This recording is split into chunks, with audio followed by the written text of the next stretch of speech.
Welcome to Founder Fridays, the series where we sit down with revolutionary entrepreneurs in education and conscious tech who are out here changing the game. I am your host, Lex Lindsay, the Senior Associate of Marketing and Communications, and I'm super, super excited to have joining us today 2019 Camelback Fellow Cory Montalvo from YEBO. Cory, what's up, man? What's up? Welcome. What's good, Lex? What's up, Camelback fan? Yes, what is good? Well, Cory, I know that I gave a little bit of an intro, but if you could just share with people, who you are and what it is that you're doing with and what YEBO is. Yeah, I think the first thing is I am an unmitigated nerd and geek. I love all things like sci-fi. I'm a gamer. I'm a podcaster. I'm a creative. I'm a writer. So I think first and foremost, that's who I am is a creator. And then, I'm an educator. I love working with young people, and I have the privilege of leading this organization that I founded, 5, 6 years ago. Wow, time flies. Called YEBO, and it stands for Youth Empowerment Broadcasting Organization, or YEBO as a word in South Africa is a word of affirmation and agreement, and it just means hell yeah. Um, and I guess I can get into what we do if that's where we're at. Yeah. Let's go ahead and jump into it. What is YEBO? Like, what are you guys doing? Yeah, so what we do is help young people foreground their everyday digital practices as tools of personal and social transformation. So we know like there's not a lot of spaces in society, or especially in the K-12 space, where young people can access their own digital skill sets as like things that can help them build their lives, help them change the world around them, and access them as like serious learning platforms. And so we engage young people and say, hey, hell yeah to what you're passionate about in gaming. And we're in video game design and esports, as well as in podcasting. And we know that young people have a proclivity to really want to engage their authentic voices and surface that and explore their identities. And podcasting is a wonderful platform for that. And then the cool part about our program is we are really striving for post-secondary success and access for them. And so we partner with amazing industry and academic partners to help build these unique pathways into the careers of their choosing. Oh man, I love to hear that. I wish that something like this would have been around when I was in school. It's like it would have just set the stage for what it is that I'm doing now, and like given me probably a better foundation. So this is dope. I love to hear that you're doing this, and that you guys are partnering with thinking beyond just giving kids the skills to pursue this and of interest for careers. So a little bit about YEVO. What Let's go back to the beginning. Like, what inspired you to become an entrepreneur and led to you eventually?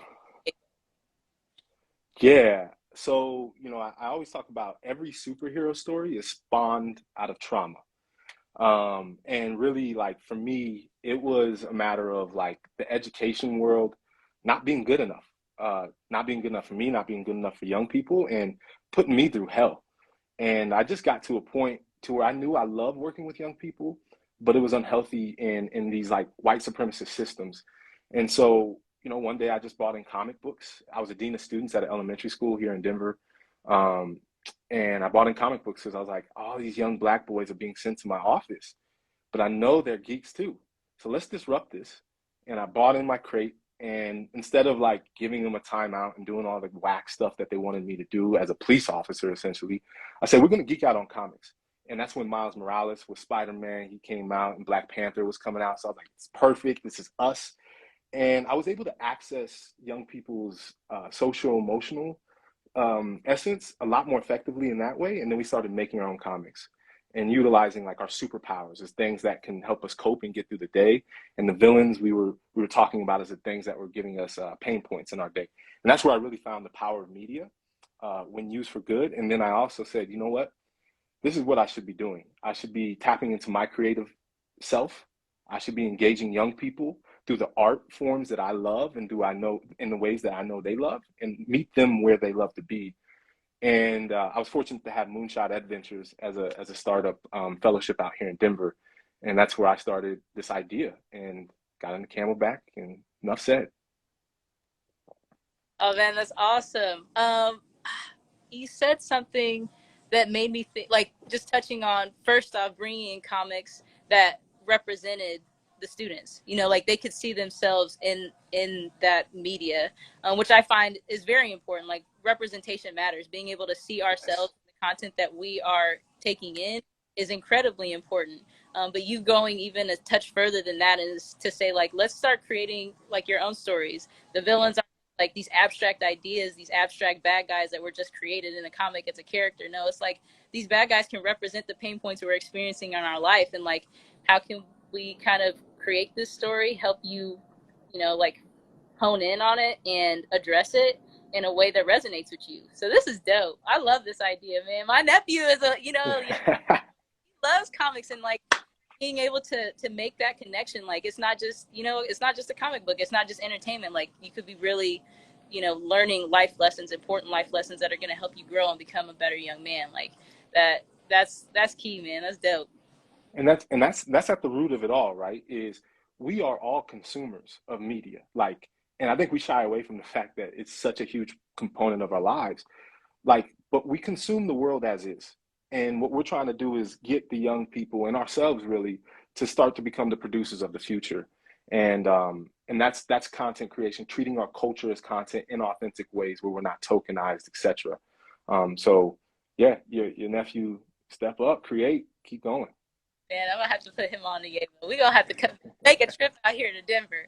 Um, so in getting started, I imagine it hasn't been an easy process. You know, we know for BIPOC women, non-binary entrepreneurs, like it's already difficult. The journey of entrepreneurship is difficult in and of itself. But to add those identifier, like that piece of your identity, makes it even more difficult for us. So I'm curious, like, what have been some of the biggest challenges you faced as a founder, you know, in getting started with Yevo? Yeah, I mean, there's a ton, right? There's a lot to learn. There's a lot of constraints put in your way. But I think like internally, I'm a learner and I love learning. I will chew on things to figure it out. Like I'm persistent in my learning. And I think like that's my one of my greatest strengths, and it's also one of my greatest weaknesses, where I just get into the weeds. And I think early on I just didn't ask for help enough. I didn't really have an idea of like where there was going to be a pain point and like projecting where I was going to need help at the right time. And so I think really early on understanding like I need help. And it's cool that you like learning, but dude, some of these things are not your flow. So go be real, be humble, and find that help. So I think that's something that I've learned throughout the time, and I'm getting better at as I grow as a leader.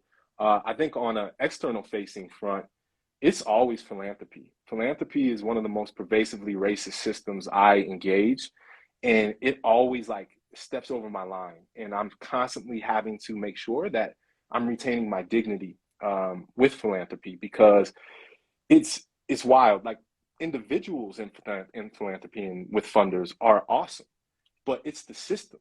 It's the board of trustees. It's the behind the closed doors. They fetishize our struggle.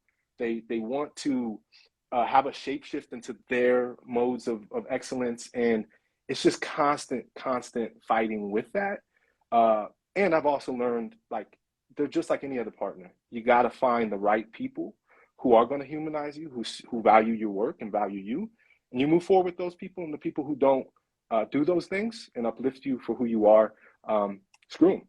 And it comes at a cost, but it's a cost that it's worth it, because we can't run our organization um, pertaining to their values. Yeah.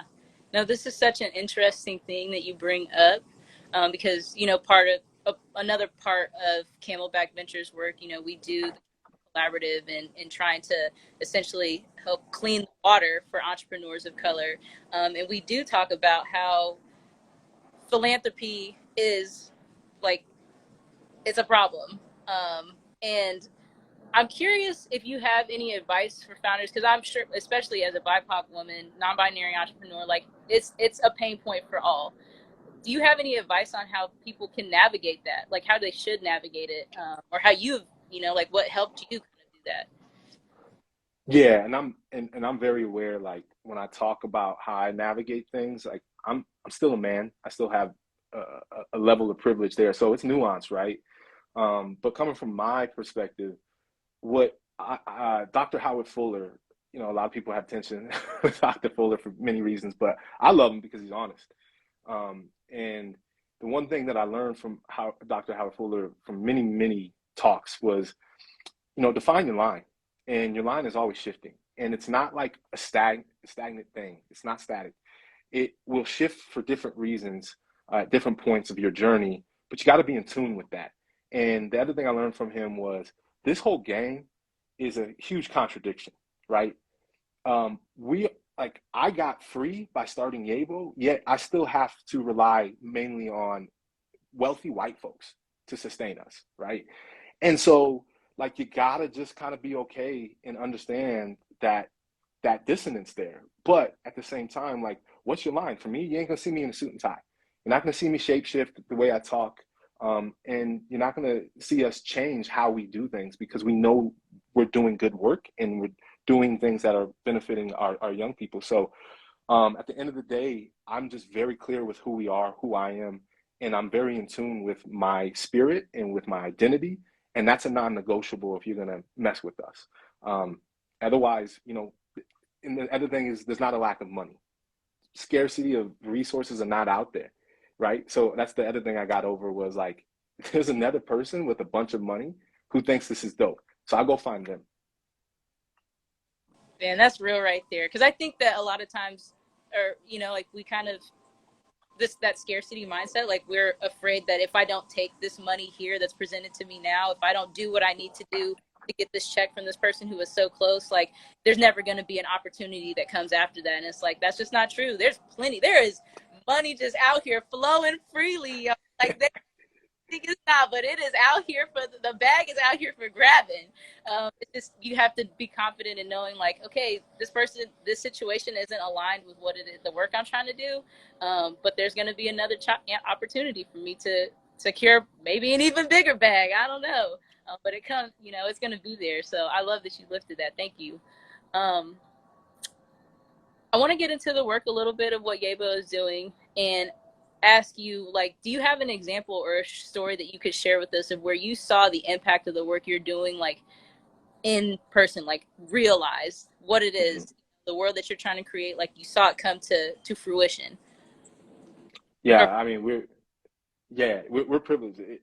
The one thing that we talk about is there's magic in the mundane. So, we always like go to these big moments, and all I say is like it's every day for us. And that's not patting ourselves on the shoulder. Like we're really good at creating a culture of belonging amongst everybody, with our partners, with young people, and I think it's most animated. Really, like in terms of the model, in terms of our desired outcomes, it's most animated in this collaboration we have with Dr. Arturo Cortez up at University of Colorado Boulder and his research team. And we sparked this thing called LIT, and it stands for Learning to Transform Video Game Lab. Um, and this is where we're starting to look at video game design in a very critical way, Web3 and the metaverse and all this stuff. And so we basically redesigned Grand Theft Auto. We appropriated the game, we're modding it, we're coding it, recoding it to fit our own vision for the world. And in this collaboration, what we have professional streamers and content creators. We have academics and researchers. We have our crew, which is mostly young adults from 19 to 22 who are practitioners of their own. And then we also have our young people, the students. And this intergenerational joint learning that's happening is at the core of what we want to have happen, is getting young people and old heads like myself to work effectively together to create the future together. Because young people just don't want it all on their shoulders. They want help. But how do we, as older folks and professionals, see ourselves as learners to learn with them? And I think that's where it's most animated. And I think if we can showcase how to work effectively with young people in these arenas, then I think education has something to learn. Because when you go into classrooms, it doesn't work like that, and there's a reason for that. And so that's where I think like I'm most proud is when we have these moments of collaboration and authentic partnership in our work. hey man, that's dope. I mean, I have conversations with my dad about this too, just like kind of the stubbornness of the younger generation, just the like the younger folks, I don't want to hear what my dad has to say some of the time. So I'm like, no, man, that's not how it works anymore. But it's like there's wisdom there, and there's experience there that I should be, taking pieces of to help inform my journey. And I love that you are trying to bridge that gap, and even like helping remind the older generation that like there's still something that you can learn. It's not this power, like you have power and are right over the younger generation. Like times change, there's something that I could teach you too. And I love that you're creating a space for young people and old people to come together and experience that learning together. That's dope, man. um how do you see the work that you all are doing at YEBO advancing racial and or gender equity? I think first and foremost, we're pushing on industry. So we're engaged in like even public radio is like all white folks. And gaming, it's endemic toxicity. It's crazy how like you're BIPOC, you're queer, you're a woman, gaming like is not supposed to be the place for you. So what we're doing is basically saying, you know what, y'all are not doing good enough. So not only are we going to start infiltrating your workspaces and projects, but we're actually going to create our own because you're taking too long. Um, so we're going to have our own public radio channel. We're going to have our own game studio. We're going to have our own esports arenas. Like that's not disruption. That's subverting these things. Because at some point you got to stop fighting and you got to start living.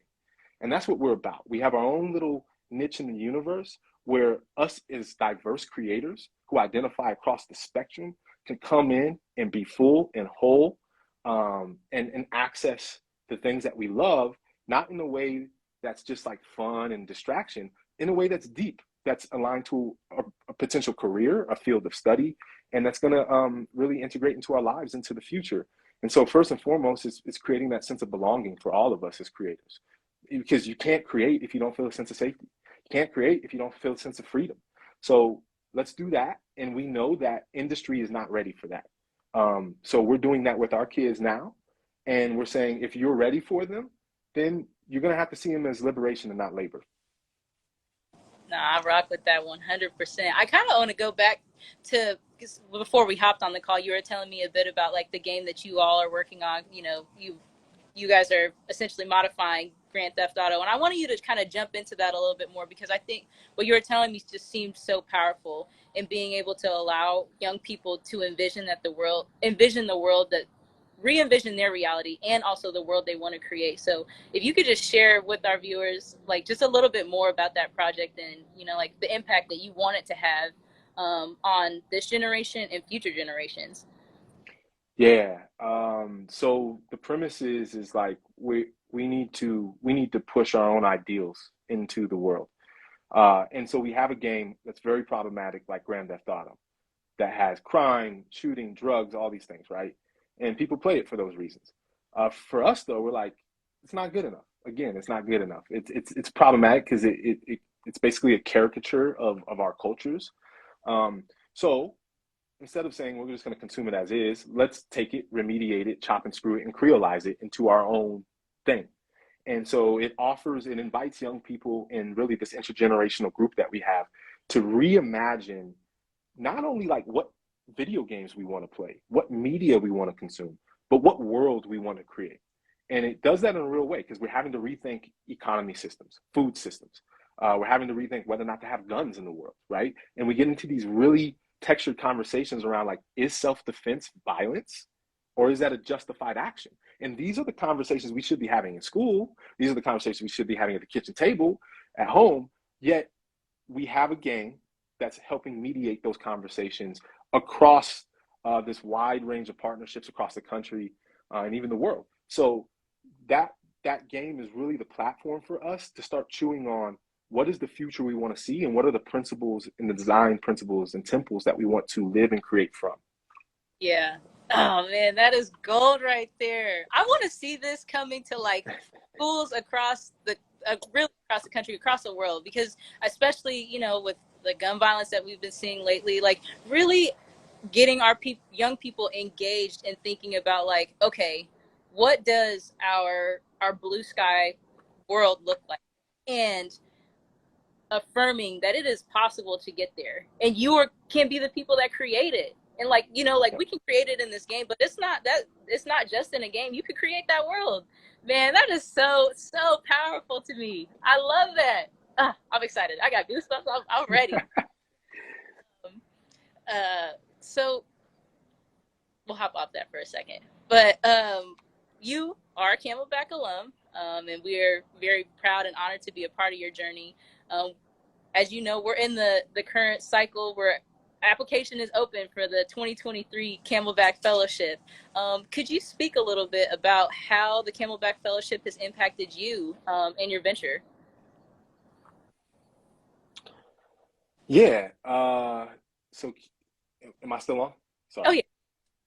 someone was calling me. So Camelback, first and foremost, the money matters, right? $40,000 helped me, enabled me to bet on myself. Like at the time, I had some money in the bank, but that 40,000 was like, okay, help me set a date. Like this is when I'm going full time. So that is always important. And Camelback was really like the first place where that really pushed me to think about this thing as a business. And no one was like saying, everyone was saying, what is your idea? What is this thing you want to do with young people? What's the impact you want to have? No one would say, hey, man, you're going to be a CEO. Like, you got to hire people. You got to run books. You got to like build and scale. What does that even look like? And Camelback was like that training ground where I can start to hone my business acumen. And it really helped me like think about money differently and orient my relationship to money in a different way, and how to make these ask and how to demand from philanthropy instead of like begging. And so it just was, obviously the cohort, it's righteous. We got people across the country that are brilliant, and you're just learning in that space, but really just helping me shape into a business person. Right on, man. Well, we appreciate you sharing that with folks. Um, I know this wasn't a part of the script, but if you could think back to when you were applying for fellowship, what one piece of advice would you give to those who are considering applying to the fellowship, or what could they do to make their application really stand out? I applied twice. So everything I do in life is twice. Like I just go around in a circle. So the first time I had a lot of help, and they gave me the advice I'll give to everybody else. Be authentic, like be you. And the first time I really wasn't me. I was trying to sell Camelback on me. And the second time I said, screw it, if I don't get it, I don't get it. But I'm coming into this thing righteous and full Cory. And I was me. I pushed. I answered things the way I felt like I needed to answer them. I didn't know some questions. Like, don't pretend. Camelback's here to help, and just really trust in your vision, trust in who you are and your idea, and understand like it's competitive, sure, but you'll get to where you're getting to. And Camelback is going to accelerate that. But this is not the end all be all, like end of your journey if you don't get it. And don't put that on your shoulders. Just be yourself, have fun, and let Camelback know who you are. Yes, yes. I like that. Thank you, sir. Um, so what's next for Yevo? What are you guys working on rest of this year, or like what's coming down the pipeline that you want people to be aware about and have an eye out for? Yeah, we have a lot. So the three different track models that we're scaling out. We're working with a public radio station out here in Colorado to help young people storytell, and we're hoping to get those stories published on public radio. So particularly for our folks out in Denver and in Colorado, stay tuned onto our public radio channels. You'll probably be hearing our young people on those spaces. Um, Esports, we're really trying to push this notion of competition and what does it mean to compete and what does it mean to be a part of diverse teams. And of course, part of esports is getting good at the game. And so we're on Valorant, and we're going to be competing in several Valorant tournaments throughout the year with our new esports team. So support us in that space, and then obviously video game design as we continue to learn about that world. And we're kind of pushing and moving towards like what would a video game look like that's produced by YEBO. So all that to say, like we're scaling out, and we're really locked into what we do well and really dope partnerships, and always just like stay tuned, engage with the media that our young people are creating. And when I talk about engage, like everyone has the like button. We love the little hearts and loves. That's great. We know you're there and present, but engagement is also giving us feedback. Engagement is also dropping the line, telling people that you appreciate them or you didn't get something that you wanted more of. If you're really for young people in their development, lean in and engage in deeper ways.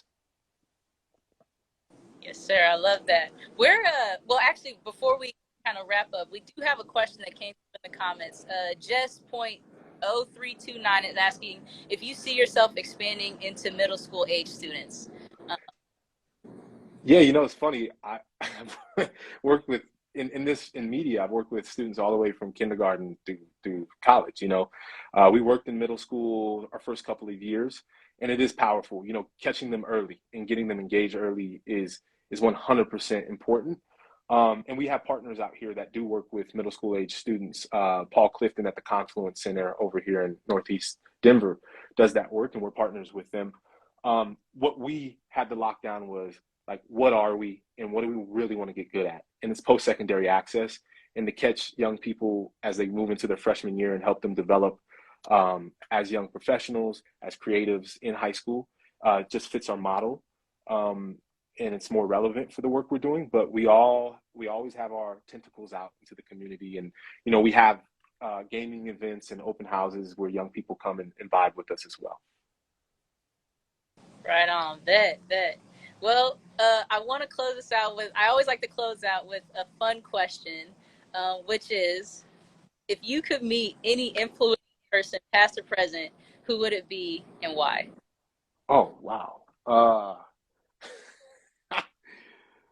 That's wild. Put me on the spot. I'll be real. I just went to a Kendrick Lamar concert a couple weeks ago. And I'm gonna see. You think I'm gonna say Kendrick Lamar? Yes, I would love to meet Kendrick Lamar. But whoever is the producer of that show, I want to meet that person. Uh, Beautiful, beautiful show, and to be able to uplift. I'm an editor by heart, so to be able to uplift Kendrick's art form in that way, that's who I want to know. oh man, dude, when he dropped the new album. I mean, you heard I was playing Kendrick Lamar when you came on. I didn't even know. I just felt it. But I would love to go check out his show. I need to look it up on YouTube and see some clips or something. I don't think I'm It's gonna get dope. it. This is where it's at. Yeah.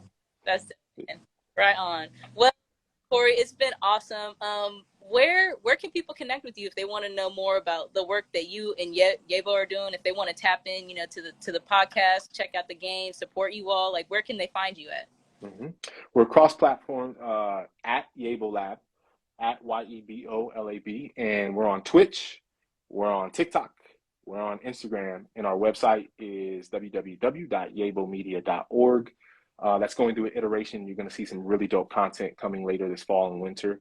But just stay tuned, like follow us, and you'll get the heads up when something's launching. When we're doing live shows, we do a lot of live streams.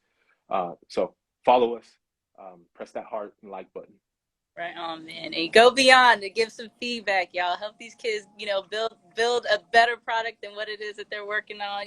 Give them the feedback, the love that they need and so rightfully deserve. So, Cory, again, thank you so much for joining us today. It has been truly a pleasure just getting to learn more about you and the work that you're doing.